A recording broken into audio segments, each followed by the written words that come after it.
The moment security escorted Elias Ward off AeroSky Flight 2187, the airline thought they'd handled another difficult passenger. They didn't know they'd just removed the silent billionaire who controlled their technology backbone and $4 billion in funding. As Elias walked calmly through the terminal, his fingers dialed a number. Pull the investment. All of it. Today.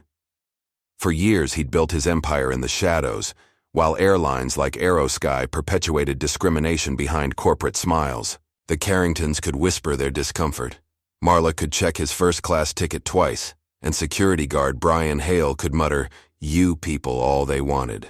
They never imagined their casual racism would trigger not just a viral video, but the systematic dismantling of their company and the birth of something better from its ashes. Elias Ward hadn't gone looking for this fight, but he was absolutely prepared to finish it. Just before we get back to it, I'd love to know where you're watching from today, and if you're enjoying these stories, make sure you're subscribed, because tomorrow's special episode is one you definitely don't want to miss. Elias Ward checked his watch as he strolled through the airport terminal. 2 hours early, just as he preferred. He wore dark jeans, a simple gray button-down, and comfortable loafers. Nothing flashy, though the watch on his wrist cost more than most people made in a month. A lifetime of experience had taught him that blending in was often the wisest choice. Flight 2187 to Chicago, now boarding first class and priority members, announced a cheerful voice over the PA system. Elias approached the counter, passport and boarding pass ready. The gate agent glanced at his ticket and smiled. "Mr. Ward, we've upgraded you to first class based on your loyalty status. Enjoy your flight." "Thank you," Elias replied with a nod, shouldering his carry-on, a sleek leather bag containing his laptop and a single change of clothes. He traveled light, efficiently, without fanfare or entourage. Just another businessman making his way through the world. As he moved toward the boarding line, he noticed an elderly woman struggling with her roller bag. The wheel had caught on the carpet's edge, and she tugged at it with increasing frustration. "May I?" Elias asked, approaching her with a warm smile. The woman, white-haired and perhaps in her 70s, looked up with relief in her pale blue eyes. "Oh, thank you, young man. This silly thing has a mind of its own." With gentle efficiency, Elias freed the wheel and lifted her bag over the troublesome carpet edge. "There you go. These airport carpets can be tricky." "Such a gentleman," she remarked, patting his arm. "My grandson could learn a thing or two from you." From the corner of his eye, Elias caught a sharp glance from a man in an expensive suit, tailored to perfection, with cufflinks that glinted under the fluorescent lights. The man's face tightened into something between suspicion and disdain before quickly looking away. Elias pretended not to notice. He'd seen that look countless times before. Boarding proceeded smoothly. Elias found his seat in first class, 3A, a window seat. He stowed his bag in the overhead compartment and settled in, pulling out his phone to check his messages before takeoff. "Excuse me." A tight voice interrupted his concentration. Elias looked up to see the man who had glared at him earlier, now standing in the aisle beside his seat. Behind him was a woman with professionally highlighted blonde hair and a pearl necklace that probably cost as much as a used car. "I believe you're in our row," the man said, his tone implying something more than a simple observation. Elias glanced at his boarding pass. "I'm in 3A. "We're in 3B and C, the woman chimed in, her smile not quite reaching her eyes. "I'm Beatrice Carrington, and this is my husband, Leslie." Elias nodded politely. "Elias Ward." Leslie Carrington made no attempt to introduce himself properly. Instead, he exhaled through his nose and gestured for Elias to stand so they could access their seats. Elias obliged, stepping into the aisle to let them through. As Beatrice settled in next to him, she subtly shifted her purse to her lap instead of placing it under the seat, clutching it a bit too tightly. Leslie, now seated on the aisle, flagged down a passing flight attendant with a snap of his fingers. "Excuse me, miss," he called. "I'd like to check if there are any other seats available in first class." His eyes flickered briefly toward Elias. The flight attendant, whose name tag read Marla, followed his gaze. Her customer service smile faltered slightly as she looked at Elias. "I'm sorry, sir, "We're fully booked in first class today," she replied to Leslie. Then, with a curious tilt of her head, she turned to Elias. "May I see your boarding pass, sir?" Elias kept his expression neutral as he handed over his boarding pass and ID. "Is there a problem?" "Just routine checks," Marla said, examining his documents with unusual scrutiny. "We need to make sure everyone is in their assigned seats." Elias noticed she hadn't asked to see the Carringtons' boarding passes. "Everything seems to be in order," Marla finally said, returning his documents. Her tone was stiff, professional, but tinged with something that made Elias's stomach tighten slightly. As Marla moved on, Leslie leaned toward his wife and whispered something. Beatrice nodded, her eyes darting briefly to Elias before looking away. The plane gradually filled. A flight attendant moved through the cabin offering pre-departure drinks. When she reached their row, she served the Carringtons first, then hesitated before handing Elias his water. "Boarding complete," came the announcement over the intercom. "Flight attendants, prepare for departure." Just as Elias was beginning to relax, Marla returned to his row. "Sir, could I see your boarding pass again?" Elias raised an eyebrow but reached for his phone where his boarding pass was stored. "Is there a specific concern I should know about?" "Please just comply with the request, sir," Marla replied, her tone hardening. "I'm simply asking for clarification," Elias said calmly. "This is the second time my documentation has been checked.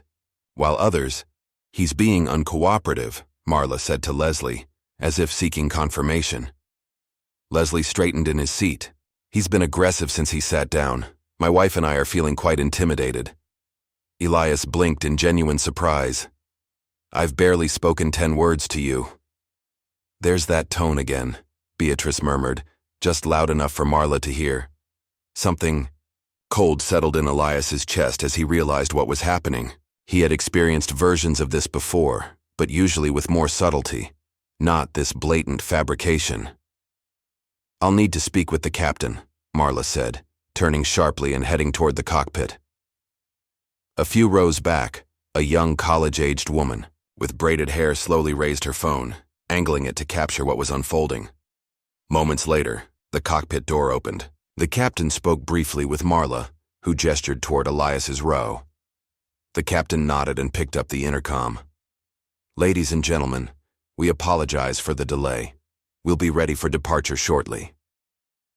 2 men in airport security uniforms boarded the plane. They walked directly to Elias's row. "Sir," the taller one said, "we need you to gather your belongings and come with us." The cabin fell silent. All eyes were on Elias now. "On what grounds?" Elias asked, his voice soft but clear. "The flight crew has reported disruptive behavior," the second guard said. "Please don't make this more difficult than it needs to be." Elias looked at the Carringtons, who were both suddenly very interested in their phones. He looked at Marla, who stood with arms crossed, avoiding direct eye contact. "I haven't been disruptive," Elias stated. "I'd like to speak with the captain directly." "That won't be necessary," the first guard said. "Your non-compliance is delaying departure for everyone. Please gather your things." The weight of dozens of stares pressed on Elias from all sides. Some passengers looked uncomfortable, others impatient, and a few were recording with their phones. With deliberate calmness, Elias stood and retrieved his bag from the overhead compartment. As he stepped into the aisle, the guards positioned themselves on either side of him.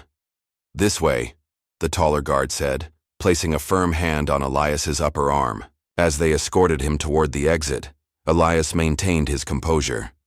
He walked with his head high, face expressionless, though his mind raced with calculations and implications.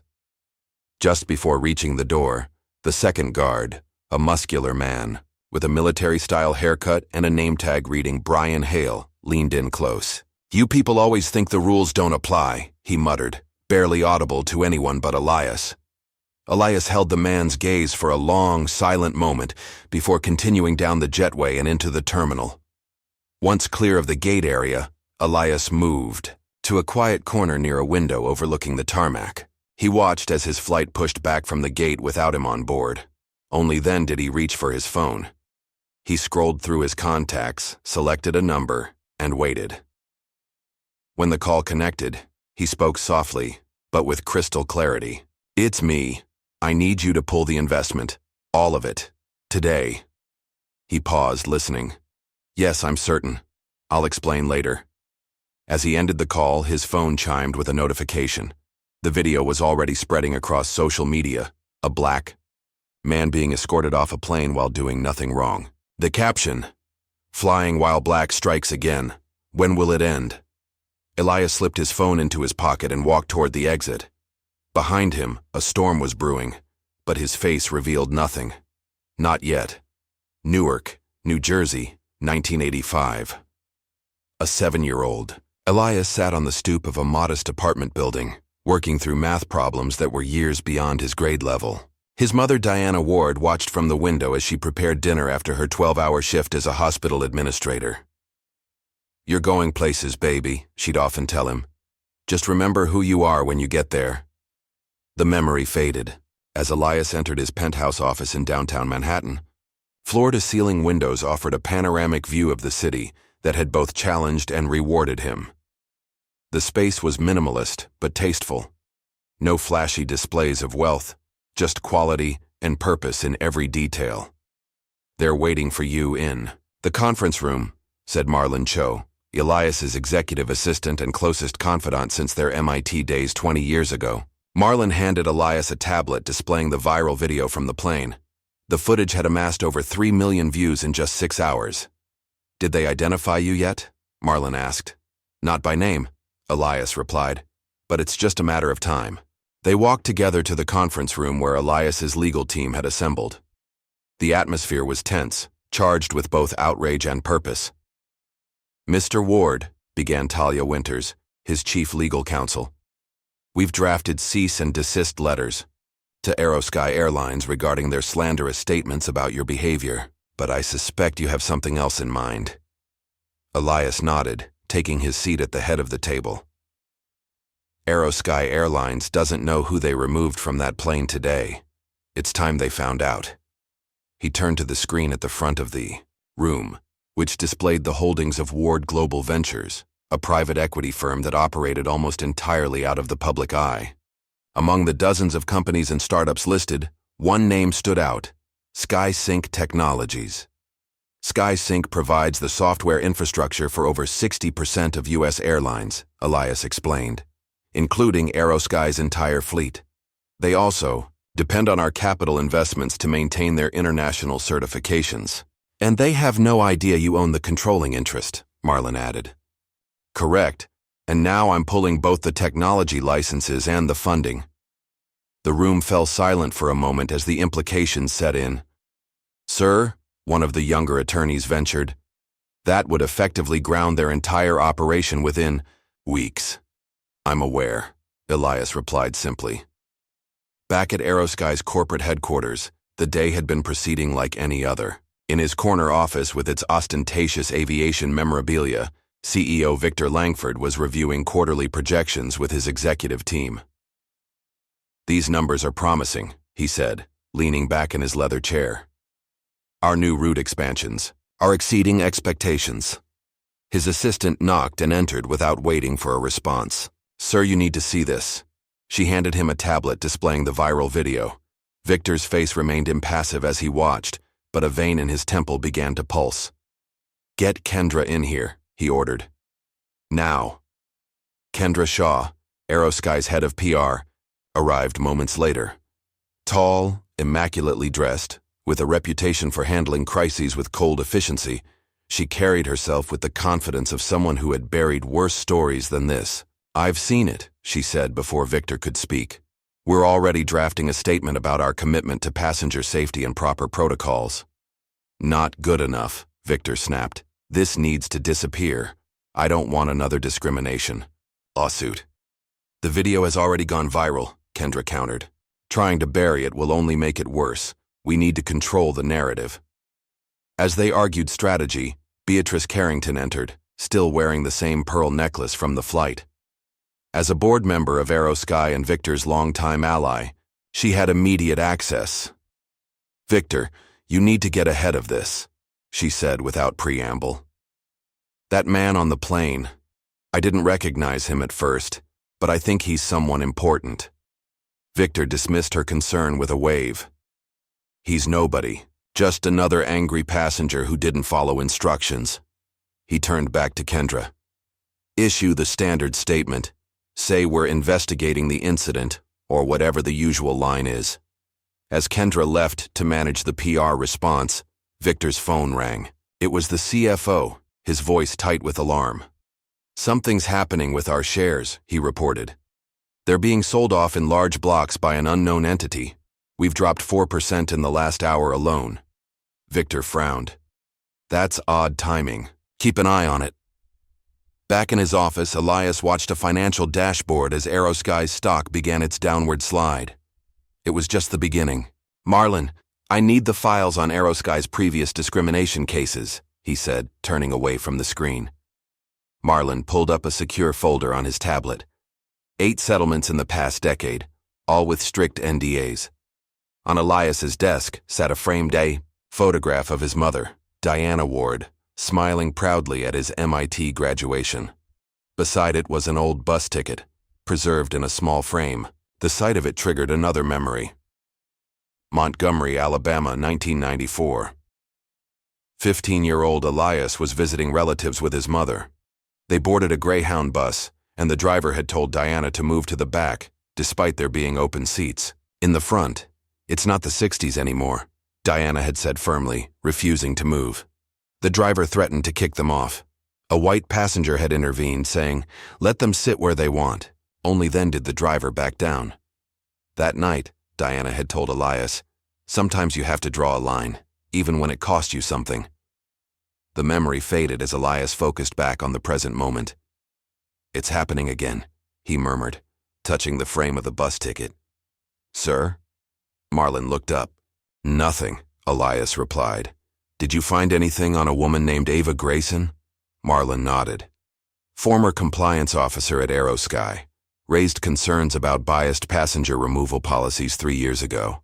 She was let go shortly after and hasn't worked in aviation since. Find her, Elias said. I think we need to talk. Meanwhile, at AeroSky headquarters, the situation was deteriorating rapidly. The CFO burst into Victor's office without knocking. We're losing access to SkySync's systems, he reported, his face pale. Our entire booking infrastructure, flight planning software, maintenance scheduling, it's all being revoked. What? Victor stood up. That's impossible. We have contracts. Apparently there's a clause allowing immediate termination under certain conditions. And there's more. Our private equity funding is being pulled. $4 billion, Victor. Gone. For the first time that day, genuine fear flashed across Victor's face. Who's doing this? Who has that kind of power? The CFO handed him a folder. The order came from Ward Global Ventures. Victor stared at the name, not immediately making the connection. Ward? Who the hell is that? Elias Ward, the CFO said quietly. The man we had removed from Flight 2187 this morning. The blood drained from Victor's face as recognition dawned. The quiet guy in 3A? That was Elias Ward? Yes. And he owns the technology that keeps our planes in the air. Victor sank back into his chair. Get him on the phone. Right now. But Elias Ward had no intention of taking their calls. Not yet. In a modest apartment in Brooklyn, Ava Grayson was packing her belongings. After 3 years of struggling to rebuild her career, she had finally accepted a corporate compliance position in Seattle, far below her qualifications, but at least in her field. Her phone rang with an unknown number. She almost ignored it, but something made her answer. Ms. Grayson, my name is Marlon Cho. I represent Elias Ward of Ward Global Ventures. He'd like to meet with you regarding AeroSky Airlines. Ava's hand tightened around the phone. I signed an NDA. I can't discuss my time there. Mr. Ward is aware of the NDA.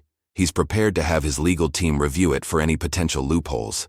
In the meantime, he'd like to offer you a consulting position to help identify patterns of discrimination in commercial aviation. The pay is substantial. Ava hesitated. Why me? Because you tried to do the right thing once before, Ms. Grayson. Mr. Ward respects that. After Ava agreed to meet, Marlon returned to Elias's office. She'll see you tomorrow morning. Elias nodded, turning his attention back to his computer. What's the status on the Aviation Safety Commission application? Moving forward, Marlon replied. Though I'm curious, why apply now? You've avoided public roles for years. Elias's gaze drifted to the photograph of his mother. Because sometimes silence is complicity. A notification pinged on Elias's phone. It was a message from an unknown number with a link to an old job application. His application to AeroSky Airlines from 15 years ago. He'd been fresh out of MIT, brilliant but naive, applying for a software engineering position that he was overqualified for. At the bottom was a handwritten note. Background doesn't match our culture. Reject. It was signed by a much younger Victor Langford. Elias stared at the image, a sardonic smile forming on his lips. The universe had a strange sense of humor sometimes. Marlon, he said, do you remember when I applied to AeroSky right after graduation? Marlon looked up. The job you never heard back about? Of course. I just found out who rejected me. Elias showed him the image. Victor Langford himself. That's poetic, Marlon said after a moment. It's more than that, Elias replied. It's a pattern, one that's about to be broken. He stood, gazing out at the Manhattan skyline. They dragged me out of a seat I already bought. Now I'll show them what it feels like to lose control of the cockpit. By evening, AeroSky's stock had dropped 12%. Emergency meetings were being held in boardrooms and government offices. Airline industry analysts were scrambling to understand the sudden shift in the market. And Elias Ward, the man who had been silently building an empire, while others underestimated him, sat in his home office reviewing the plans for what would come next. On the television in the corner, a news anchor was reporting on the viral video. Sources have identified the passenger as Elias Ward, founder of Ward Global Ventures. AeroSky Airlines has issued a statement saying they are looking into the incident, but declined further comment. Elias turned off the TV. The first pieces were moving into place. Tomorrow, the real game would begin. Dawn broke over New York City as Ava Grayson arrived at the Ward Global Ventures building. The security guard checked her ID and directed her to the executive elevator. Mr. Ward is expecting you, he said with a respectful nod. When the elevator doors opened on the top floor, Marlon was waiting to escort her to Elias's office. Thank you for coming, Elias said, rising to greet her. I appreciate your time, Ava. Studied him carefully. You're not what I expected. What did you expect? Someone louder, more obviously powerful. She took the seat he offered. Your name wasn't well known at AeroSky, but your company's technology was everywhere. We just didn't know who was behind it. I prefer it that way, Elias replied. Or, I did until yesterday. He explained his situation and what he hoped to accomplish. As he spoke, Ava's expression shifted from skepticism to cautious interest. So you want me to help you dismantle AeroSky? She asked when he finished. No, Elias corrected. I want you to help me transform it, or replace it with something better. Ava considered this. You know they'll fight back. They have political connections, media allies. I'm counting on it, Elias said with a slight smile. That's part of the plan. As Ava left with a preliminary contract to review, Elias turned his attention to the latest reports from his financial team. AeroSky was in freefall, their stock down 30% since the previous day, their operations scrambling as key systems became increasingly unstable. Victor Langford was making desperate calls to regulators, claiming unfair business practices. But Elias had anticipated this. Every step he'd taken was meticulously legal, leveraging clauses buried in contracts that AeroSky's own lawyers had approved years ago without understanding their implications.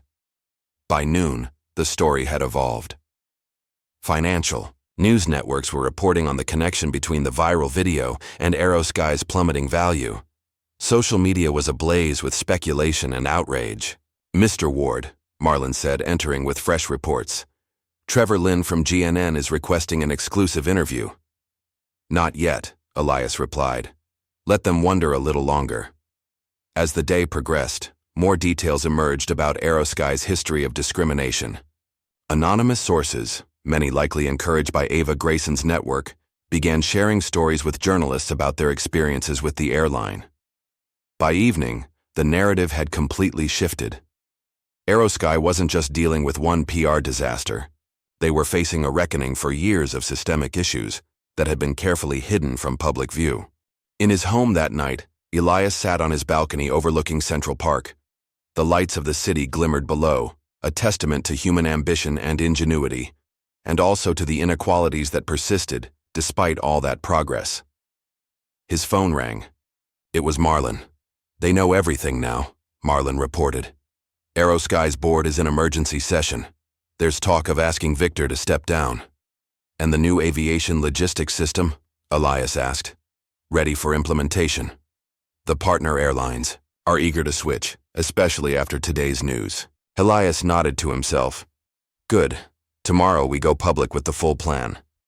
He paused, looking out at the city. It's time they understood this isn't about revenge. It's about changing the system.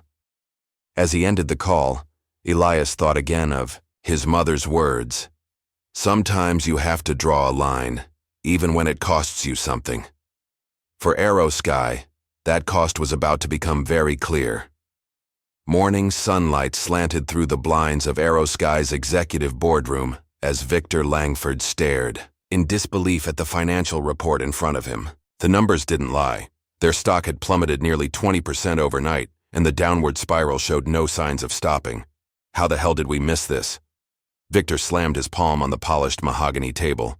Someone explained to me how one passenger we removed from a flight now threatens our entire operation. The CFO, James Peterson, cleared his throat nervously. It appears that Elias Ward's holdings are far more extensive than anyone realized. The license revocations for our tech systems are just the beginning. The private equity funding, $4 billion, has been officially withdrawn as of 9 a.m. this morning. Victor's face flushed crimson. This is absurd. One entitled passenger throws a tantrum and we're supposed to cave. Call legal. We'll fight this on breach of contract. We've already consulted with legal, Peterson replied, his voice tight. The contract gives Ward Global Ventures full discretion to withdraw funding with minimal notice under certain conditions. Conditions that, unfortunately, we've met. Kendra Shaw sat quietly at the far end of the table, observing the panic with calculating eyes. As head of PR, she'd weathered many storms for AeroSky, but this hurricane was different. This wasn't just a crisis to manage. It was an opportunity. Victor, she finally spoke, her voice measured and cool. We need to issue a formal apology to Mr. Ward. It's the only way to begin damage control. Victor scoffed. Apologize and admit wrongdoing? Absolutely not. This was a routine removal of an uncooperative passenger. Our staff followed protocols. The video evidence suggests otherwise, Kendra countered, and the public is firmly on his side. Justice for Elias is trending nationwide. I don't give a damn what's trending, Victor snapped. We stand by our crew's decision. Issue the standard statement about passenger safety being our top priority. As the meeting continued, Kendra excused herself briefly, stepping into the hallway to make a private call. The contact in her phone was labeled simply CV. Cameron, it's Kendra. I think it's time we had that discussion about the future of AeroSky leadership. Cameron Voss had been Victor's rival for the CEO position 5 years prior. As the current COO, he'd been biding his time, waiting for Victor to stumble. That time had finally come. Meanwhile, across town, Ava Grayson sat in a secured office at Ward Global Ventures, combing through internal AeroSky documents. Years of working in compliance had taught her where to look for the smoking guns. Found another one, she announced, sliding a file across to Trevor Lynn, the investigative journalist. Elias had brought in email chain from 2019, senior leadership explicitly discussing how to identify and flag non-standard passengers for additional scrutiny. Trevor whistled low. That's corporate speak for racial profiling if I've ever heard it. It gets worse, Ava continued, pulling up another document. Look at this training material. They instruct gate agents to watch for urban speech patterns and unusual attire in business or first class. It's blatant. Trevor adjusted his glasses as he scanned the document. This is dynamite. How did they keep this quiet for so long? NDAs, settlements, and intimidation? Ava replied grimly. I tried to raise concerns when I worked there. They buried my reports and then buried my career. Trevor nodded thoughtfully. Time for a resurrection then. By mid-afternoon, Trevor's initial story had broken online. Exclusive. Inside AeroSky's secret passenger profiling system. The article included redacted versions of the emails and training materials, careful not to reveal Ava as the source while still preserving the SAW. Damning content. The reaction was immediate. AeroSky's share price, already weakened, dropped another 15% within hours. Social media erupted with calls for boycotts. Former passengers began sharing their own stories of discriminatory treatment. Back at AeroSky headquarters, the crisis had escalated to all-out panic. Sir, we're getting calls from every major news outlet, Victor's assistant reported, her usually composed demeanor cracking. And the FAA has requested all documentation related to our passenger removal policies for the past 5 years.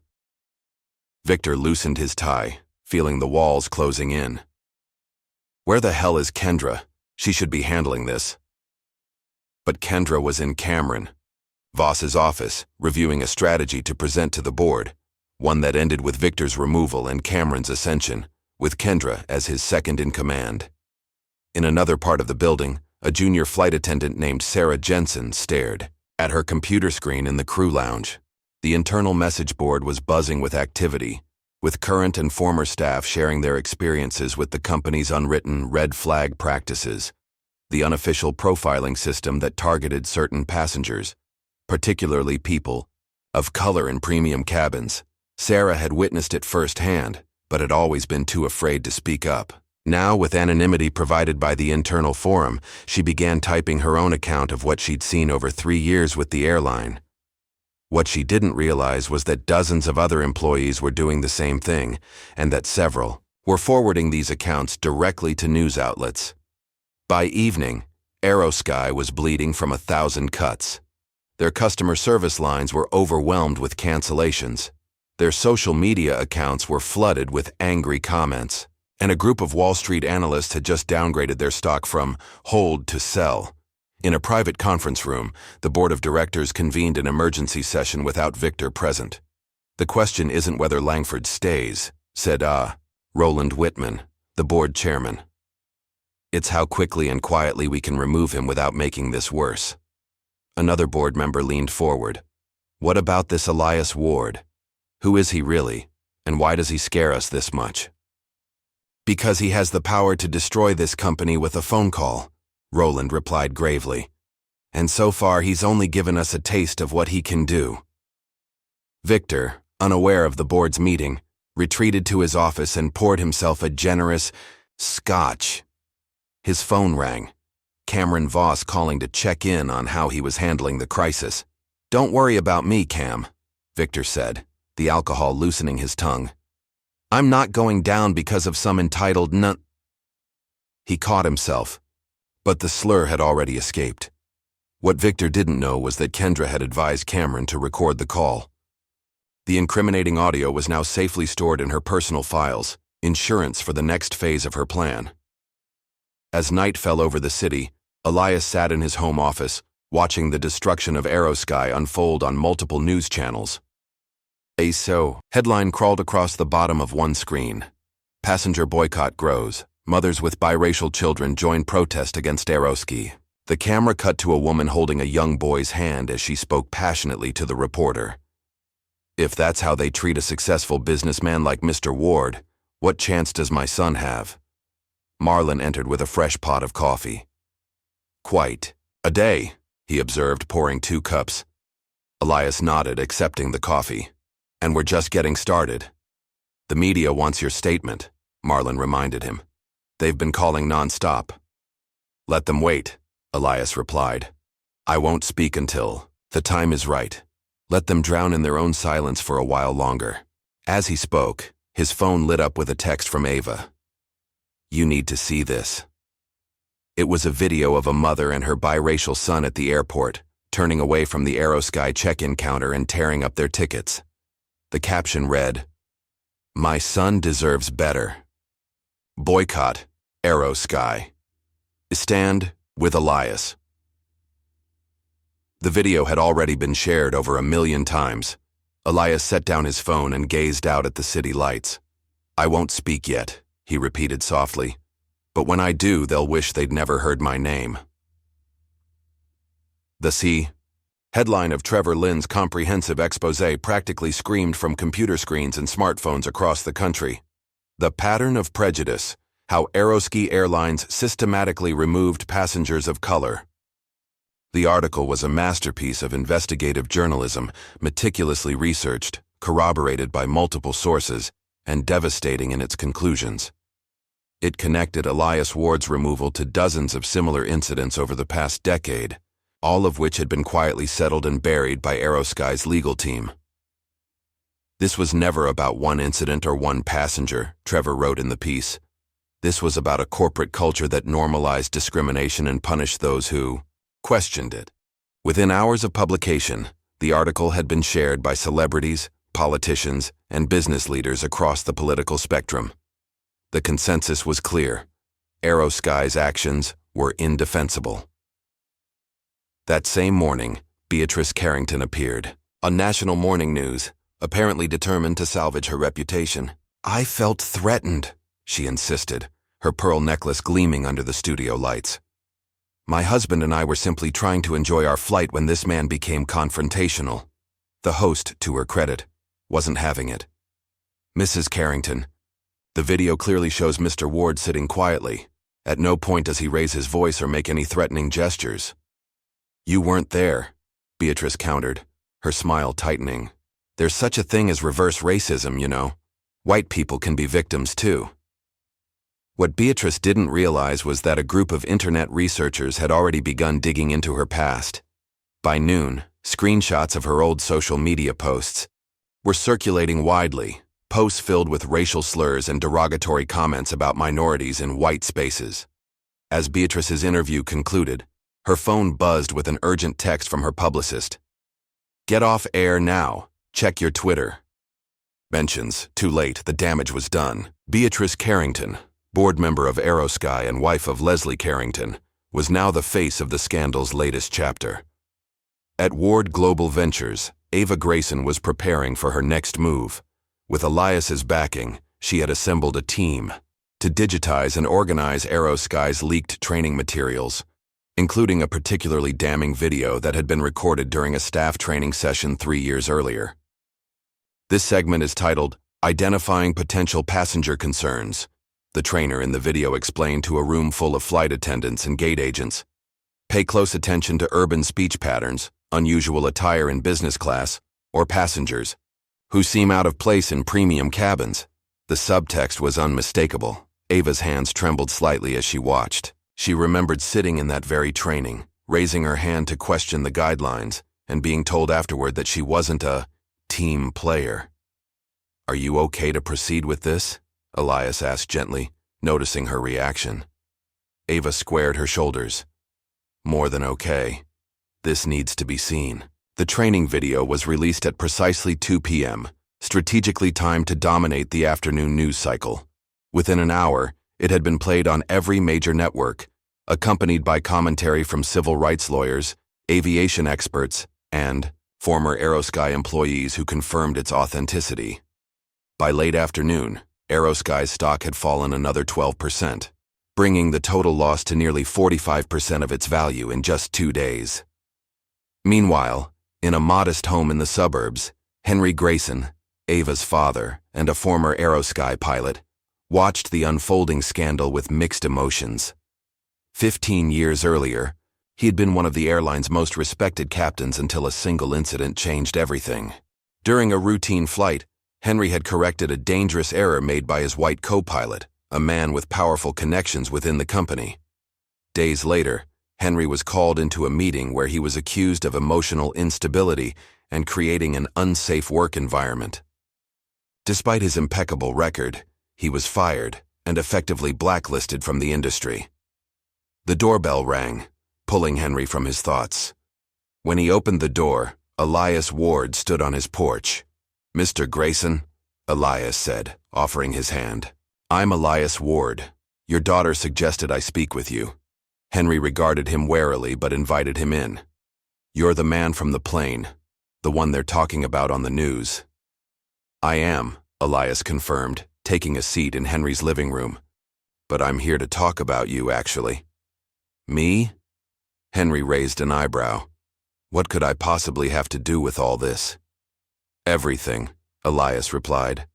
"What happened to you 15 years ago was part of the same pattern that's continuing today. The difference is, now we have the power to change it." He explained his vision. A comprehensive aviation reform initiative that would address systemic discrimination through new training protocols, reporting systems, and accountability measures. And he wanted Henry to be a consultant on the project. "Why, me?" Henry asked. "I haven't flown in 15 years. "Because you understand what's at stake," Elias said simply. "And because your experience matters." Henry shook his head. "I'm sorry, Mr. Ward. I left that world behind a long time ago. It took everything from me once already." Elias nodded, understanding the hesitation. As he stood to leave, he paused at the door.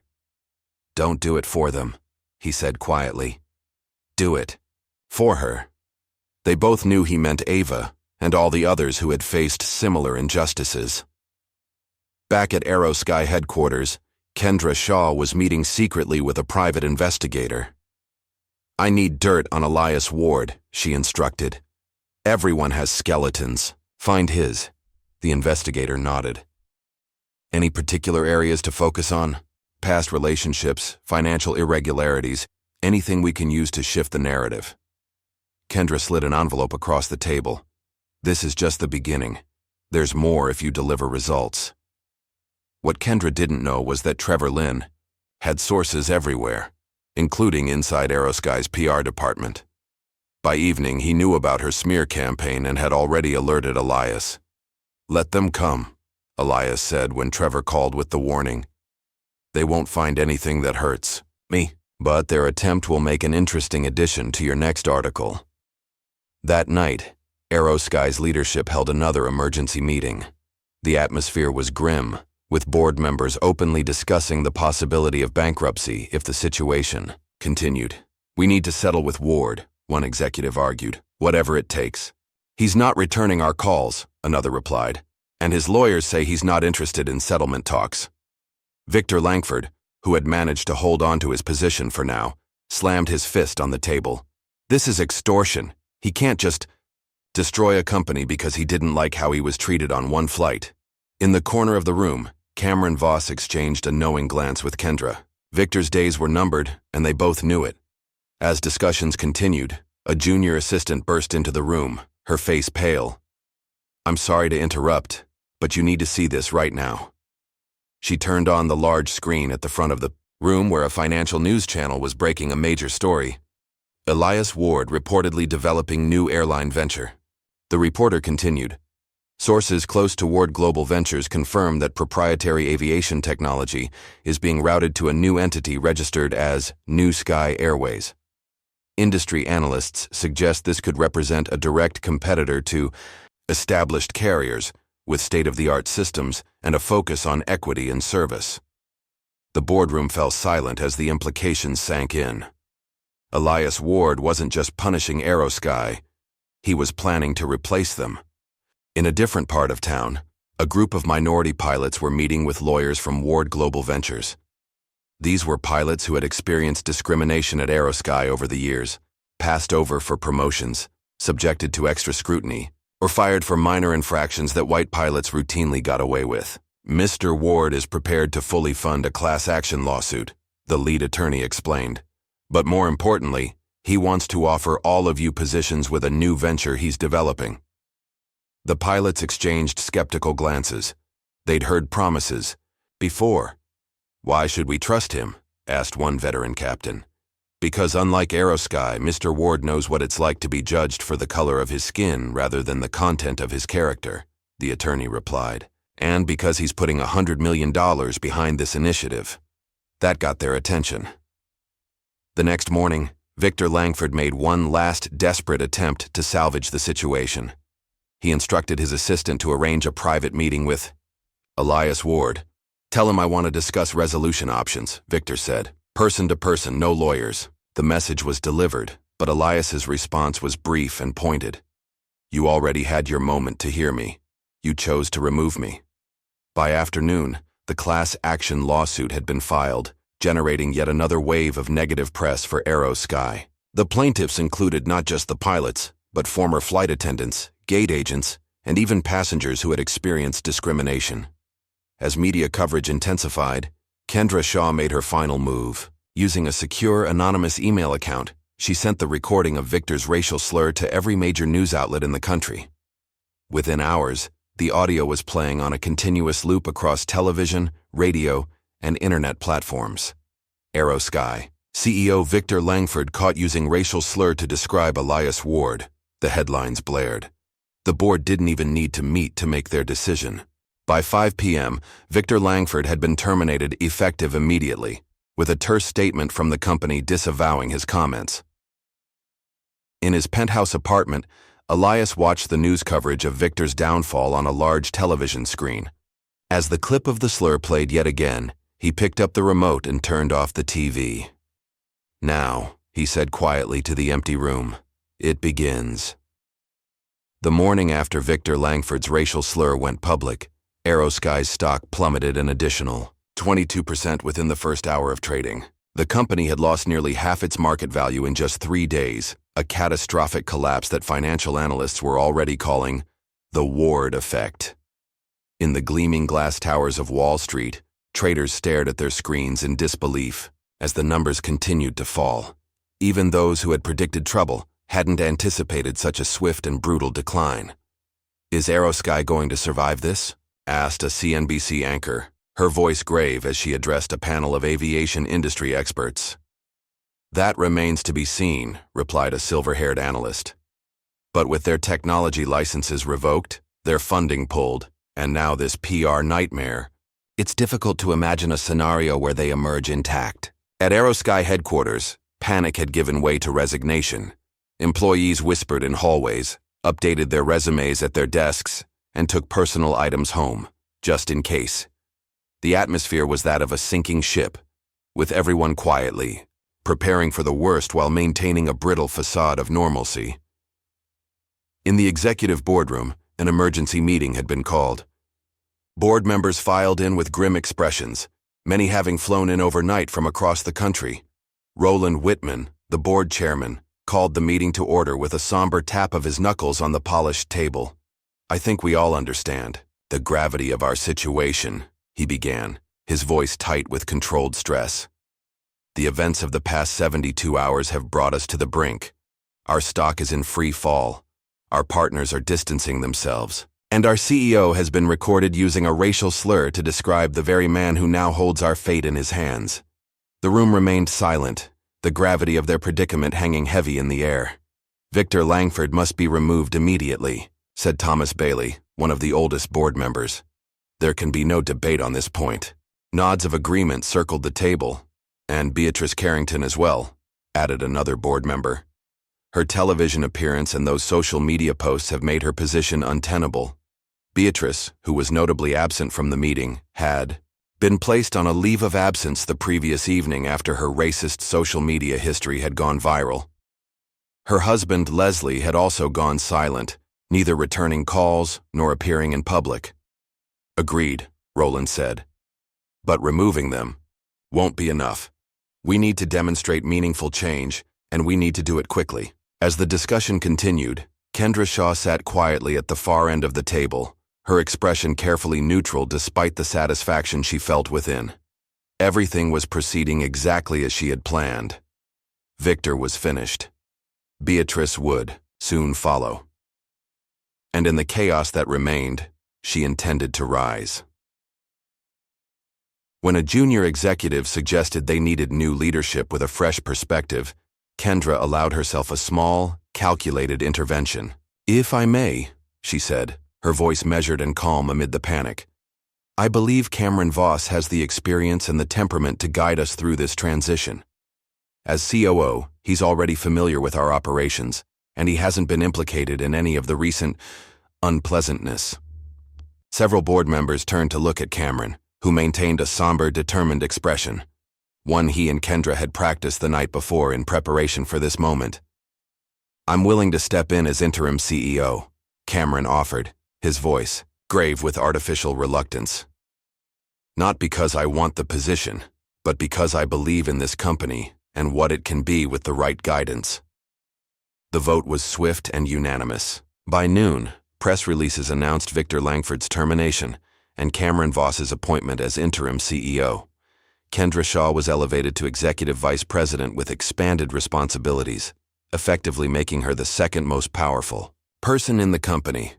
Cameron's first official act was to draft a formal statement condemning discrimination and promising a full review of company policies. His second act, performed behind closed doors, was to instruct Kendra to reach out to Elias Ward.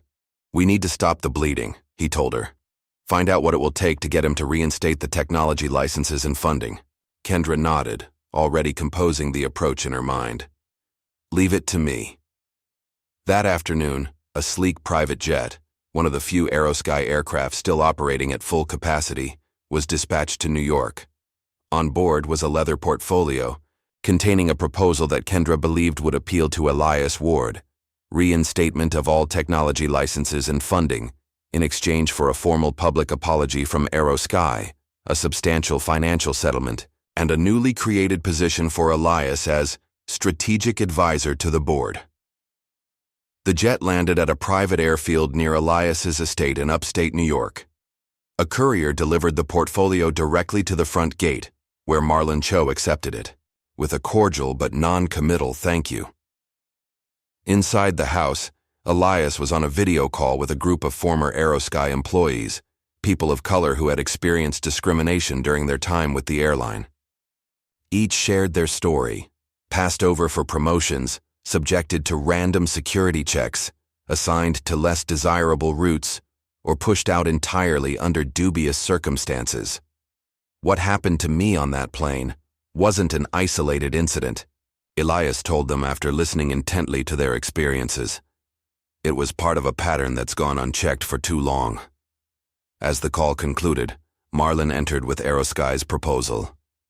"They sent a private jet with this," he said, placing the portfolio on Elias's desk. Elias glanced at the leather-bound folder without opening it. "Send it back." "Without reading it?" Marlon asked, surprised. "They had their chance to do the right thing," Elias replied. "Now it's my turn to decide what happens next." Marlon nodded, understanding the message. "I'll have it returned immediately." That evening, a news alert buzzed on phones across the country. AeroSky proposal rejected. Elias Ward returns offer unopened. The rejection sent another shockwave through the aviation industry. AeroSky's stock, which had briefly stabilized following the leadership changes, dropped another 8% in after-hours trading. Meanwhile, in a quiet neighborhood outside Atlanta, Henry Grayson sat on his porch, deep in thought. Since Elias Ward's visit, he had been wrestling with whether to join the Aviation Reform Initiative. 15 years of bitterness had hardened his heart against the industry that had destroyed his career and tarnished his reputation. His phone rang. It was his daughter, Ava. "Have you decided yet?" she asked, skipping pleasantries. Henry sighed. "I don't know, Ava. What good would it do? The system is broken."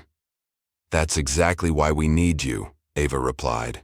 "Mr. Ward isn't just talking about changing things, he's actually doing it.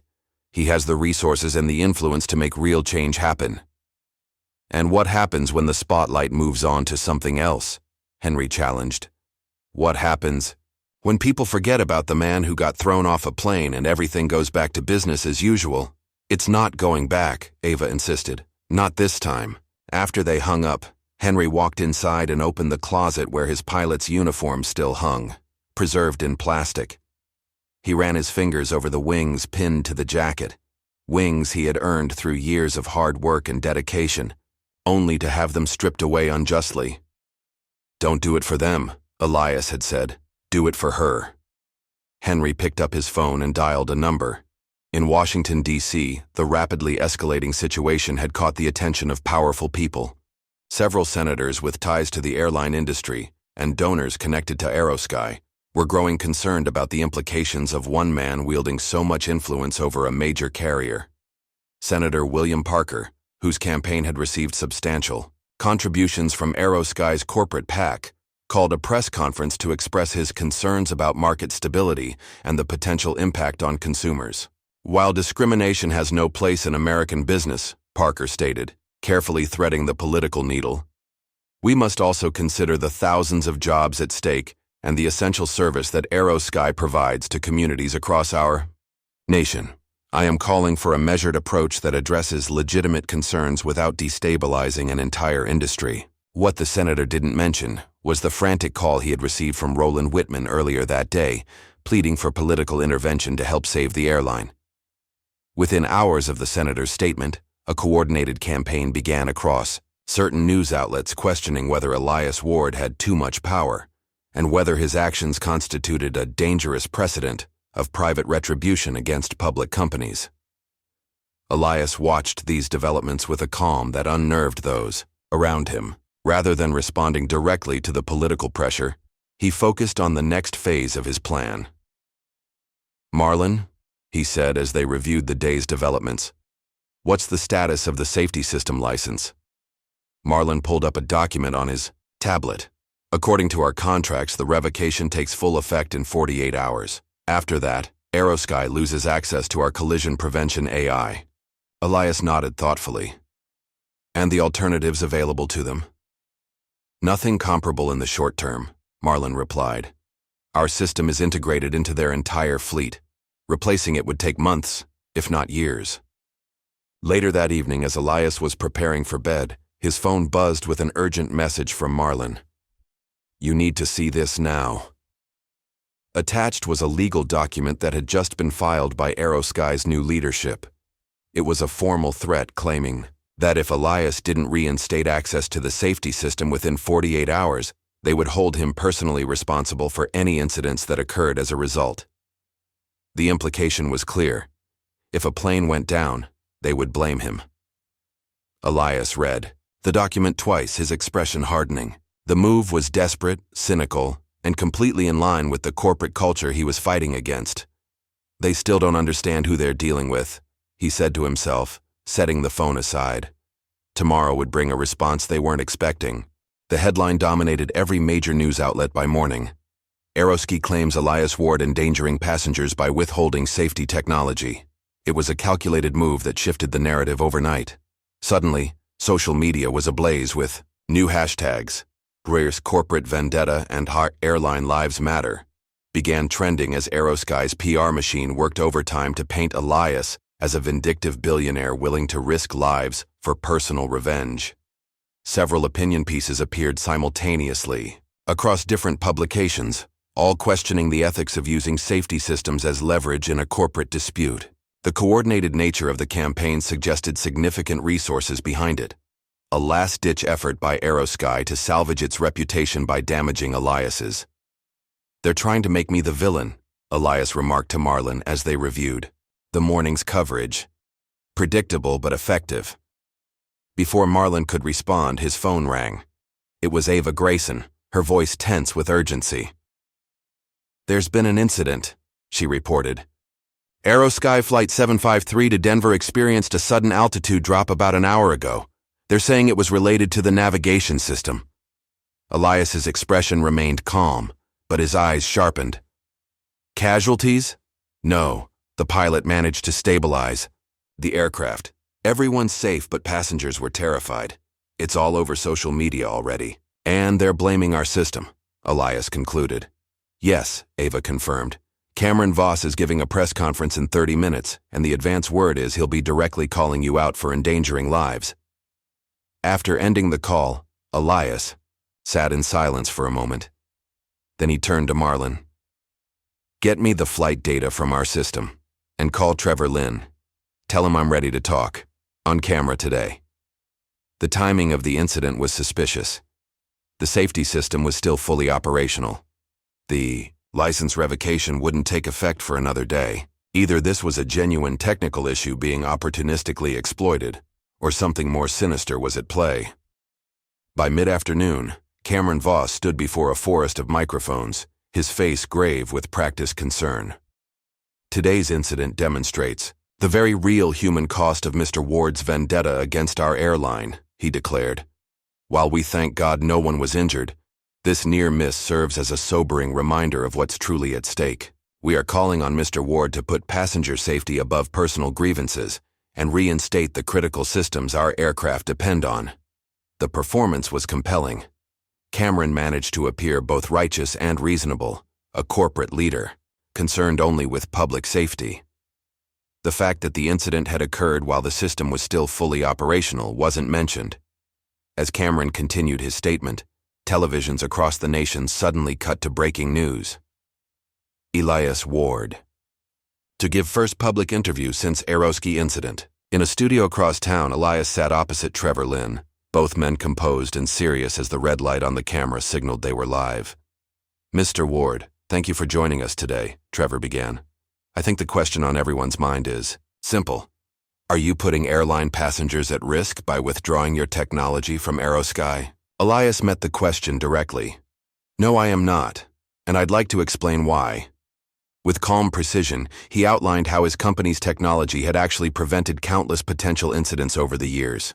He explained that the system was still fully operational and would remain so for another 24 hours, contradicting AeroSky's implications. Today's incident occurred while our system was functioning normally, Elias stated. In fact, our logs show that it was our collision prevention AI that helped the pilot recover from the sudden altitude drop, a drop that appears to have been caused by human error in the cockpit, not by any technological failure. He then revealed something the public didn't know. His company had already arranged for a third-party safety system to take over when the license expired, ensuring there would be no gap in protection for passengers. My issue is not with the traveling public, Elias continued. It's with a corporate culture that has systematically discriminated against people of color, both passengers and employees, while hiding behind policies and procedures designed to shield them from accountability. Trevor pressed further. But critics say you're using your financial power to wage a personal war against AeroSky. How do you respond to accusations that this is simply about revenge? If standing up against discrimination and demanding accountability is considered revenge, then we have a deeper problem in our society than I thought, Elias replied. I didn't create this situation. AeroSky did when they chose to remove me from that flight for no legitimate reason, when they chose to cover up past incidents rather than address them, and when they chose to threaten me rather than acknowledge their mistakes. The interview continued for 30 minutes, with Elias maintaining his composure while systematically dismantling AeroSky's narrative. By the time it concluded, the public conversation was already shifting. Social media exploded with supportive messages. Current and former pilots from other airlines began speaking out, confirming the reliability of Ward's safety systems and questioning AeroSky's version of events. A popular black veteran pilot with a large following posted a video that quickly went viral. Elias Ward's technology has saved more lives from behind a screen than AeroSky ever did in a cockpit. I've flown with his systems for a decade, and they've never failed. This is about a corporation trying to avoid accountability, nothing more. As the interview replayed across various networks, Kendra Shaw watched from her office at AeroSky, her expression unreadable. The strategy to paint Elias as reckless had backfired spectacularly. His calm, reasoned responses made AeroSky's accusation seem desperate and manipulative by comparison. Her phone rang. It was Cameron Voss. We need a new approach, he said without preamble, his voice tight with frustration. Ward just demolished our entire narrative in 30 minutes. I'm already working on it, Kendra replied, her mind calculating the next move. She had underestimated Elias Ward once. She wouldn't make that mistake again. After hanging up, Kendra stared out her office window at the AeroSky corporate campus below. The company was still salvageable, she believed, but not with Cameron Voss at the helm. His performance today had been adequate but uninspiring. If AeroSky was going to survive this crisis, it needed leadership that could match Elias Ward's strategic thinking, leadership like hers. Meanwhile, across town, Beatrice Carrington was growing desperate. Confined to her luxury penthouse as the scandal raged, she had watched her social standing collapse overnight. Friends weren't returning calls. Charity boards were quietly removing her name from their websites. The exclusive social circle she had cultivated for decades was disintegrating around her. "We need to fight back," she told her husband Leslie, who sat slumped in an armchair still wearing the previous day's clothes. "Find something on Ward. There must be something we can use." Leslie looked up, his eyes hollow with defeat. "It's over, Beatrice. Our AeroSky stock is worth half what it was a week ago. The board has made it clear we're not welcome back. What exactly are we fighting for?" "Our reputation," Beatrice snapped. "I refuse to be canceled by some tech billionaire with a racial chip on his shoulder." She picked up her phone and scrolled through her contacts until she found the name she was looking for. A former flight attendant who had once mentioned an uncomfortable encounter with a male passenger years ago. Beatrice had barely paid attention at the time, but now she wondered if that passenger might have been Elias Ward. It was a desperate move, but Beatrice was a desperate woman. The next morning, a small right-wing blog published a story with the headline, "Former Flight Attendant Accuses Elias Ward of Harassment." The story was thin on details and relied heavily on anonymous sources, but it was enough to catch the attention of certain news outlets looking for a fresh angle on the ongoing saga. By noon, the accusation had spread across several platforms. Though most mainstream outlets were treating it with appropriate skepticism, the timing was suspicious, and the lack of concrete details made it difficult to verify. What Beatrice hadn't counted on was the flight attendant herself, now a mother of 3 living in Oregon, coming forward to set the record straight. "I never accused Elias Ward of anything," Jessica Taylor stated firmly in a video posted to her social media accounts. The incident being described involved a different passenger entirely, and it was resolved years ago through proper channels. "Mr. Ward has always been respectful in my experiences with him, and I won't allow my name to be used in this smear campaign." The attempted character assassination collapsed almost immediately, further damaging Beatrice's already tarnished reputation. More importantly, it exposed the desperate tactics being employed against Elias, generating additional public sympathy for his cause. As the week progressed, the movement against AeroSky continued to grow. Ava Grayson organized a protest outside the airline's headquarters, expecting perhaps a few hundred people to attend. Instead, thousands showed up, former employees, civil rights activists, and ordinary citizens outraged by the discrimination that had been exposed. They carried signs reading, "AeroSky, no-fly zone for racism," and "Justice for Elias, oh, justice for all." News helicopters circled overhead, broadcasting the scene to millions of viewers nationwide. In Washington, D.C., the political winds were shifting as well. The Senate Commerce Committee, responding to public pressure, announced hearings on discrimination in the airline industry. Elias Ward was invited to testify. The hearing room was packed when Elias took his seat at the witness table. Cameras flashed as he placed his prepared statement on the table before him. Senator James Williams, the committee chairman, called the hearing to order with a bang of his gavel. "Mr. Ward," Williams began, "you've created quite a stir in recent weeks.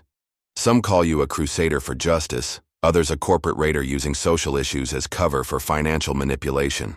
I hope today's testimony will help us determine which narrative is closer to the truth." Elias leaned forward slightly. "Senator, with respect, both narratives miss the point. This isn't about me. It's about a pattern of discrimination that has gone unchecked for too long in an industry that serves the public trust." For the next hour, Elias methodically outlined the evidence his team had gathered: internal documents, statistical patterns of passenger removals, testimony from former employees, and his own experience. His delivery was calm but powerful, devoid of the emotional outbursts or grandstanding that often characterized such hearings. "Gentlemen," he concluded, I don't expect you to take my word for any of this. I've provided documentation for every claim I've made today. The question isn't whether discrimination exists in this industry. The evidence clearly shows it does. The question is what we, as a society, are prepared to do about it. As Elias finished, a hushed silence fell over the hearing room. Several senators appeared visibly moved, while others looked uncomfortable, perhaps considering their own ties to the industries being scrutinized. Back at Ward Global Ventures, Marlin had made a significant discovery. While reviewing AeroSky's financial records, particularly the complex web of shell companies used for various investments, he uncovered evidence that Beatrice and Victor had been funneling company money to lobbying groups with explicit anti-diversity agendas. Moreover, they had used these same shell companies to quietly settle multiple harassment and discrimination cases over the years. This goes beyond corporate bias, Marlin told Elias when he returned from Washington. They were actively funding hate while using company resources to cover up abuse.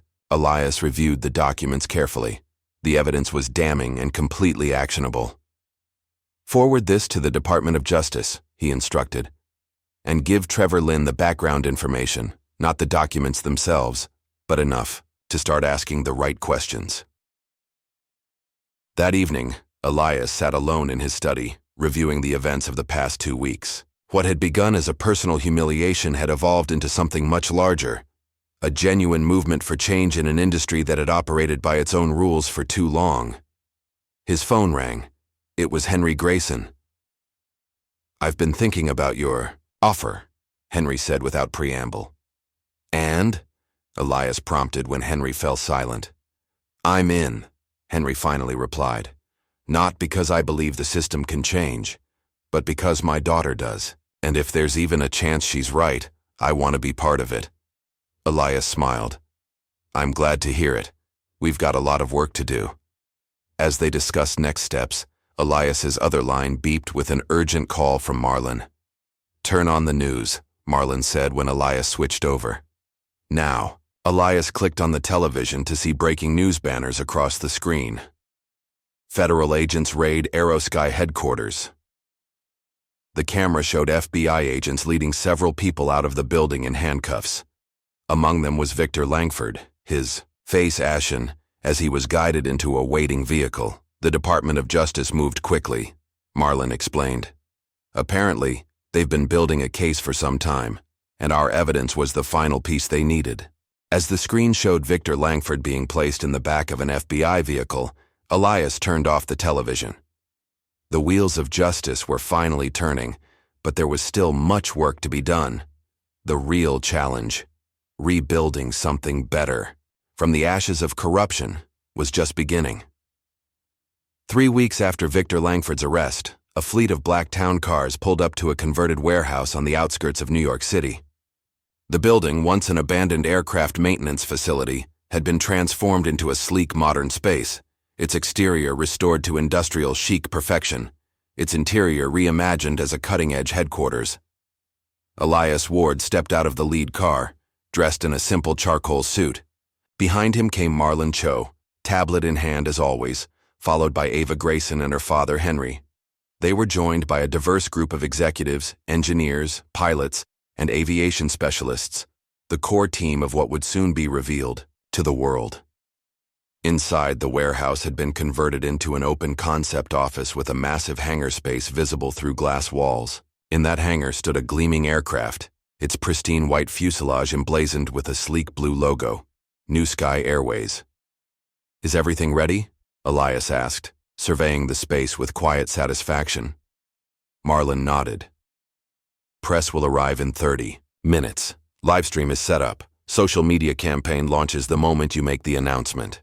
As the team took their positions, Elias walked to a wall displaying framed photographs, one of his mother, another of the infamous flight where he'd been removed, and between them, a simple framed motto, "Everyone deserves a seat." Soon, the ITD warehouse filled with journalists, industry analysts, and invited guests. Camera crews set up equipment while photographers jockeyed for position. The anticipation was palpable. Rumors had been swirling for days about Elias Ward's next move. At precisely 10 a.m., Elias stepped onto a small stage. Behind him, a massive screen displayed only the New Sky Airways logo against a cloud-dotted sky. He surveyed the crowd, took a deep breath, and began. "Good morning. Thank you all for coming.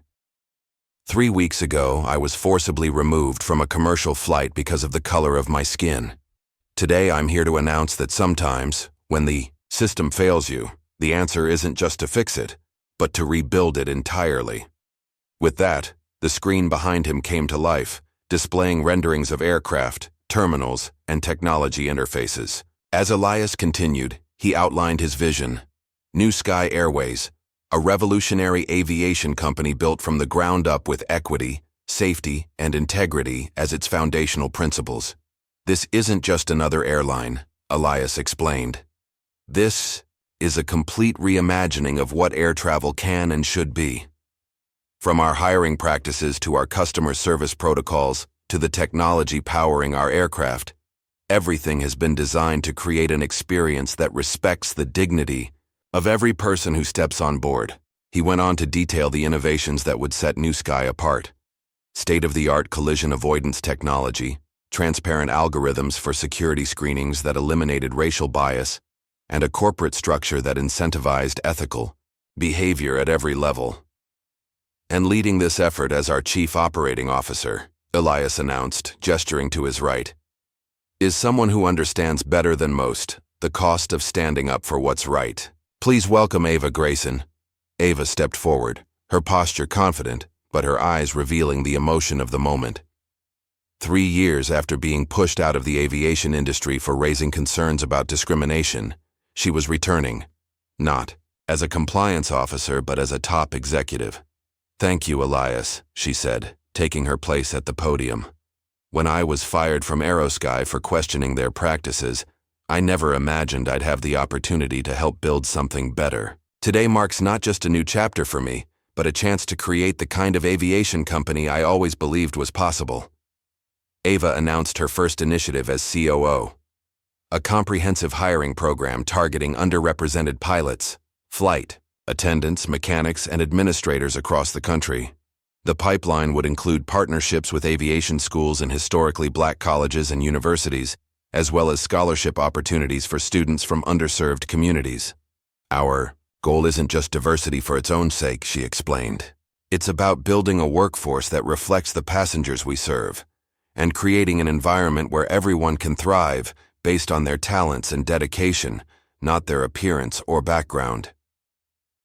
As Ava concluded her remarks, Elias returned to the microphone to make another major announcement. The establishment of a $100 million aviation scholarship fund named in honor of Henry Grayson and Diana Ward, Elias's late mother. "This fund will support the next generation of diverse aviation professionals," Elias said, "because representation matters not just in the boardroom, but in the cockpit, the cabin, the maintenance hangar, and every aspect of this industry." Henry Grayson, standing near the stage, blinked back tears as the audience applauded. 15 years after being pushed out of the profession he loved, his name would now be associated with creating opportunities for others who might have been excluded. The press conference continued with technical presentations on New Sky's aircraft and systems, followed by a Q&A session where journalists pressed for details on timelines, routes, and financial projections. "When will the first New Sky flight take off?" asked a reporter from Bloomberg.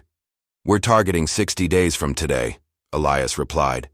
"And yes, that's ambitious, but we've been working on this longer than most people realize." Another reporter raised her hand. "Mr. Ward, critics are already saying this is just about revenge against AeroSky. How do you respond?" Elias smiled slightly. "If building something better, more equitable, and more innovative is revenge, then I suppose I'm guilty. But I prefer to call it progress." As the formal presentation concluded, attendees were invited to tour the facility and view the prototype aircraft. Industry analysts moved through the space, many clearly impressed by the technology and attention to detail evident in every aspect of the operation. "This isn't just a publicity stunt," murmured one veteran aviation consultant to her colleague. "Ward has built something legitimate here. AeroSky should be very, very worried." Across town, In the AeroSky headquarters, the mood was indeed grim. Kendra Shaw sat in what had briefly been her office as executive vice president, watching the New Sky livestream on her tablet. Her expression remained neutral, but her mind raced with calculations and contingencies. The door opened, and Cameron Voss entered without knocking, a small but telling sign of how their power dynamic had shifted. In recent days, "You've seen the announcement?"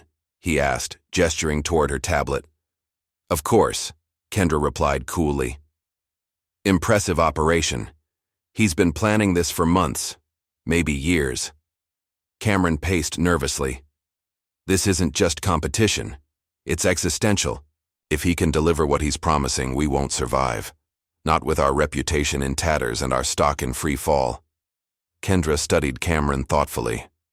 In the 3 weeks since his appointment as interim CEO, he had proven disappointing, reactive rather than proactive, more concerned with optics than strategy. She had backed the wrong horse. "We need to respond," Cameron continued. "Release a statement about our own diversity initiatives or something." "That ship has sailed," Kendra replied. "Empty promises won't cut it anymore. We need concrete action and, frankly, different leadership." Cameron stiffened. "What exactly are you suggesting?" Before Kendra could respond, her assistant knocked and entered with urgency. "You both need to see this." She turned up the volume on the office television, where a news anchor was reporting breaking news in the ongoing AeroSky scandal. Following Elias Ward's announcement of New Sky Airways, major travel booking platforms report mass cancellations of AeroSky reservations, with many customers specifically citing their switch to New Sky once it becomes operational. The assistant handed Kendra a printout. Preliminary numbers show a 40% drop in forward bookings over the past 3 hours alone. Cameron sank into a chair, his face ashen. "This can't be happening." Kendra's phone buzzed with a text from a board member. "Emergency meeting, 4 p.m. She knew what that meant. Cameron's brief tenure was about to end. The question was, who would replace him? Meanwhile, Trevor Lynn was putting the finishing touches on his latest project, a multi-part documentary series titled Grounded, the story of Elias Ward. With unprecedented access to Elias and his team, Trevor had captured the behind-the-scenes story of the past month, from the initial incident on the plane to the creation of New Sky Airways. "This final segment needs something," Trevor muttered to his editor as they reviewed footage. "Something personal that brings it full circle." As, if on cue, his phone rang, it was Elias. "I have something you might want to include," Elias said. "I've just met someone I think you should interview." Hours later, Trevor sat across from an elderly white woman with kind eyes and silver hair, the same woman Elias had helped with her bag at the airport before boarding the fateful flight. "I saw everything," Martha Wilson explained, her voice trembling slightly with emotion. "I was seated a few rows behind Mr. Ward. When those security guards came on board, I wanted to speak up, but I was afraid, and I've carried that shame ever since." She dabbed at her eyes with a tissue. "When I recognized him on the news, I reached out. I wanted him to know that not everyone on that plane was blind to what happened. I never knew kindness could cause such a storm." The interview provided the perfect emotional conclusion to Trevor's documentary, humanizing a story that had become increasingly about corporate maneuvers and systemic change. As the first episode prepared to air, another drama was unfolding in the lives of Beatrice and Leslie Carrington. Their spectacular fall from grace had accelerated following Victor Langford's arrest and the revelations about their involvement in funding hate groups through shell companies. Legal troubles mounted as former employees, emboldened by recent events, came forward with lawsuits alleging discrimination and wrongful termination. The Carrington social circle had evaporated, their club memberships quietly revoked, their names removed from charity boards and donor lists. In their penthouse apartment, now listed for sale to cover mounting legal fees, Beatrice struggled to comprehend how completely their world had collapsed. "How did this happen?" she asked her husband, who sat staring vacantly at financial statements showing their dwindling resources. "A month ago, we had everything." Leslie looked up, his expression hollow. "We had the illusion of everything, Beatrice. And all it took was one man in seat 3A to show how fragile it all was. The next morning, as New Sky's announcement continued to dominate headlines, Elias stood on the tarmac of a private airfield watching test flights of their first aircraft. Beside him, Henry Grayson observed with a professional's eye, occasionally making notes on technical adjustments. "What do you think?" Elias asked as the plane completed another smooth landing. Henry nodded approvingly. "She's solid. The avionics package is unlike anything I've seen, responsive, intuitive. Your engineers did remarkable work," Elias smiled. "They'll be glad to hear that from you." They walked together toward the hangar, where preparations continued for New Sky's inaugural flight. Engineers huddled over computers, mechanics fine-tuned equipment, and trainers worked with the first class of flight attendants, a diverse group selected not just for their service skills, but for their commitment to the company's mission. "You pray."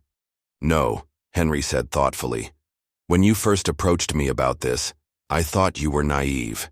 That one man, even with your resources, couldn't change an industry this entrenched in its ways. And now?" Elias prompted. Henry gestured to the activity around them. "Now I think maybe I was the naive one, for believing things couldn't change." Later that afternoon, Elias took a rare moment for himself, driving alone to a quiet spot overlooking the Hudson River. He parked and sat on a bench facing the water, watching the sunset paint the sky in vivid oranges and purples. His phone buzzed with a text from Marla. "First New Sky tickets go on sale tomorrow. Projections show we'll sell out within hours." Elias smiled to himself, then put the phone away. Success was gratifying, but in this moment of solitude, his thoughts turned to his mother. What she would have thought of all this, how proud she might have been. "I drew the line, Mom," he whispered to the fading light. "Just like you taught me." As dusk settled over the city, Elias Ward looked out at the horizon, not at what had been, but at what was yet to come. 5 years later, a young black girl, no more than 7 years old, clutched her mother's hand as they moved through the sleek terminal of New Sky Airways' main hub. Her eyes were wide with wonder, taking in the soaring architecture and the diverse faces of the staff moving efficiently through their duties. "Look, Mom," she exclaimed, pointing to a wall display showing the cockpit crew of their upcoming flight. "The pilot looks like Grandpa." Her mother smiled, squeezing her hand. "That's Captain Ramirez. And yes, honey, that's one of the special things about New Sky. Their pilots come from all kinds of backgrounds." As they approached the gate, a flight attendant greeted them warmly. "First time flying with New Sky?" she asked, noticing the girl's excitement. "Yes," the child replied. "I want to be a pilot when I grow up." The flight attendant knelt to her level. "Well, we have a program you might be interested in. It's called Future Flyers. Would you like some information for your mom?" As the attendant provided details about New Sky's youth aviation program, a silver-haired man observed the interaction from a discreet distance. Elias Ward, now in his early 50s, had perfected the art of visiting his own company incognito. Baseball cap pulled low, casual clothes, no entourage to draw attention. These periodic, unannounced visits allowed him to see New Sky as passengers, experienced it, not as the polished presentation executives prepared for him, but as the living, breathing reality of his vision. What he saw pleased him. In 5 short years, New Sky had transformed from a bold experiment into one of the top-rated airlines in the world, with the most diverse workforce in aviation history and customer satisfaction scores that competitors could only dream of achieving. More importantly, it had changed the conversation about what was possible in the industry. Other airlines had been forced to re-examine their own practices, several implementing versions of New Sky's unbiased security protocols and inclusive hiring initiatives. Elias's phone vibrated in his pocket, a reminder of his next commitment. He took one last look at the little girl still chatting animatedly with the flight attendant, then slipped away unnoticed. An hour later, Elias stood before a classroom of high school students in one of New York's underserved neighborhoods. This was how he spent much of his time these days, mentoring young entrepreneurs, speaking at schools, and working with the scholarship recipients of the Grayson Ward Fund. "The most valuable resource you have isn't money," he told the attentive students. It's your perspective, the unique way you see problems and solutions based on your own experiences. A hand shot up. But Mr. Ward, you had money. That's how you were able to start your own airline when AeroSky discriminated against you. Elias nodded, acknowledging the point. Yes, I had resources that most people don't. But money alone doesn't build anything worthwhile. What turned that moment of injustice into something positive was having a vision for something better, and the determination to make it real. After the session, the school principal walked Elias to his car. You've been coming here every month for almost 4 years now, she observed. Long after the headlines faded, most successful people make one appearance and consider their community service done. Elias smiled. This was never about headlines for me. It's about legacy, not just what we build, but who we help to build the future. As his driver navigated through the city streets, Elias reviewed messages on his tablet. Among them was an update from Ava Grayson, who had recently launched her own consulting firm focused on bringing equity to all forms of transit, buses, trains, subways, using the principles that had proven successful at New Sky. The Chicago Transit Authority has agreed to implement our training program, Ava reported. That makes 17 major transit systems now using our equity framework. The skies were just the beginning. Elias sent a brief note of congratulations, proud of how far Ava had come. From a blackballed compliance officer to a respected industry leader in her own right, hers was exactly the kind of success story that validated their work. Another message came from Marlon, now running international expansion for New Sky.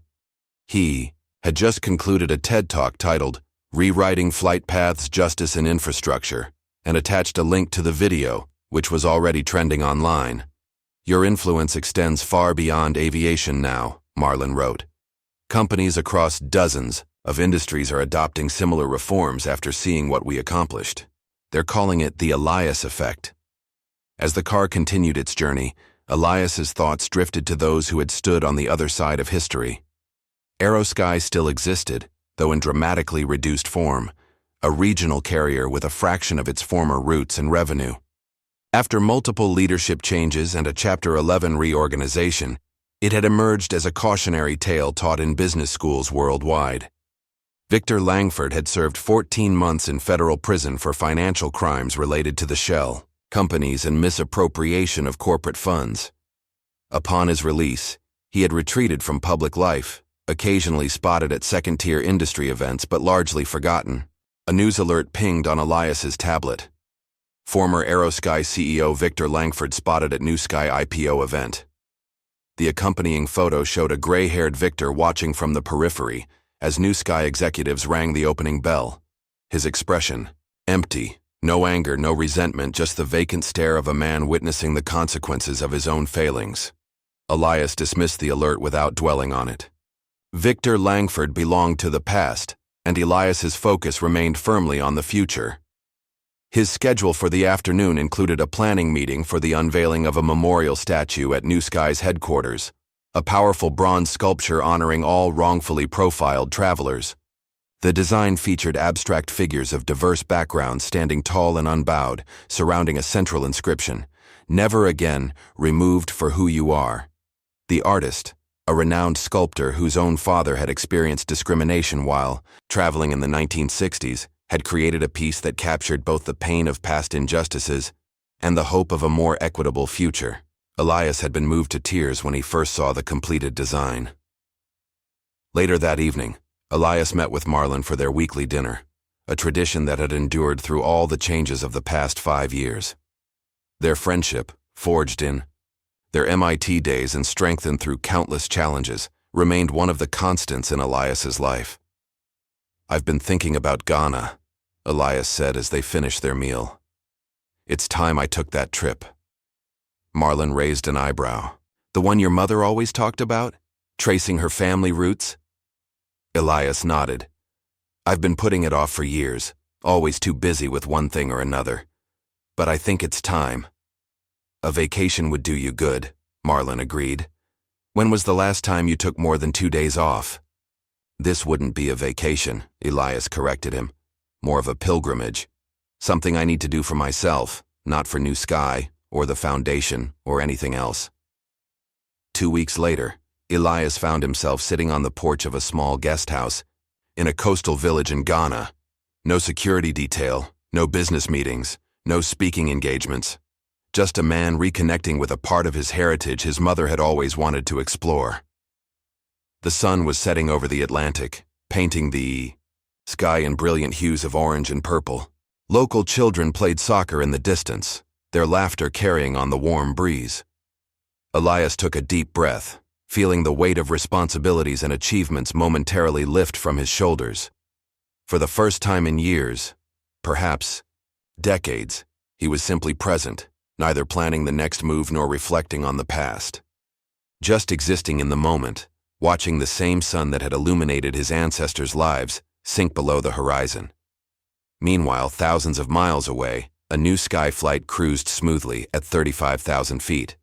In row 12, a young white man in his 20s settled nervously into his seat, his first time flying. Beside him sat an older black woman who noticed his white-knuckled grip on the armrest. "First flight?" she asked kindly. He nodded, embarrassed. "That obvious, huh?" "Everyone's a first-time flyer once," she assured him. "You're in good hands. New Sky has an excellent safety record." "Thanks," he said, his grip loosening slightly. "I guess I'm being silly." "Not at all," she replied. "Flying can be intimidating. I'm Grace, by the way. Tom," he responded with a shy smile. As the plane banked gently toward its destination, they fell into easy conversation. Two strangers sharing a journey, their interaction unmarked by tension or suspicion. Just two people, experiencing the simple human connection that travel at its best can facilitate. It was a small moment, unremarkable in many ways, but it represented everything Elias Ward had fought for. A world where people could simply be people, where one's appearance didn't determine how they were treated, where everyone truly deserved a seat. 1 week later, Elias stood on that same Ghanaian porch, watching his final sunset before returning to the United States. His phone rang. Marlon, checking in. "How's the pilgrimage going?" Marlon asked. "It's been clarifying," Elias replied, his voice reflective. "I needed this more than I realized." "The company's still standing without you," Marlon assured him, "though everyone's asking when the boss is coming back." Elias chuckled. "Soon enough. But I've been thinking, maybe it's time to step back a bit, let the next generation take more of the reins." "Planning your legacy?" Marlon asked, only half joking. "In a way," Elias admitted. "Everything we've built, New Sky, the foundation, the reforms, none of it depends on me anymore. That's how it should be." As the last sliver of sun disappeared beyond the horizon, Elias thought about the journey that had brought him here, from a seat on an airplane to a movement that had changed an industry. One moment of injustice, transformed through determination and vision into something that would outlast him. In the growing darkness, Elias Ward smiled to himself. His mother had been right all those years ago. Sometimes you did have to draw a line, even when it cost you something.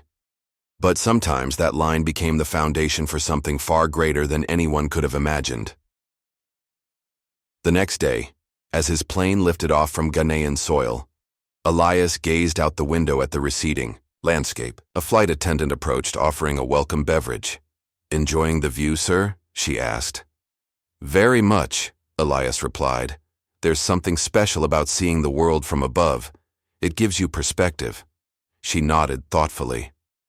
"That's what I love about this job. Every day we're literally rising above." As the aircraft climbed into the cloudless blue sky, Elias thought about all the people who would never know his name, but whose lives were different because of the stand he had taken. Passengers who would be treated with dignity, employees who would be valued for their skills rather than judged by their appearance, and future generations who would grow up in a world where such basic decency was expected rather than exceptional. "They threw me off their plane," he murmured, too quietly for anyone else to hear, "but I built my own, and I made sure it had room for everyone." The plane banked gently, catching the sunlight on its wings as it continued its ascent into the limitless sky. What price are you willing to pay to stand against injustice when the system itself feels unmovable? Elias Ward's story reminds us that, sometimes, dignity demands more than silence. If this journey from discrimination to transformation moved you, please like and subscribe for more stories that challenge our world and imagine better possibilities.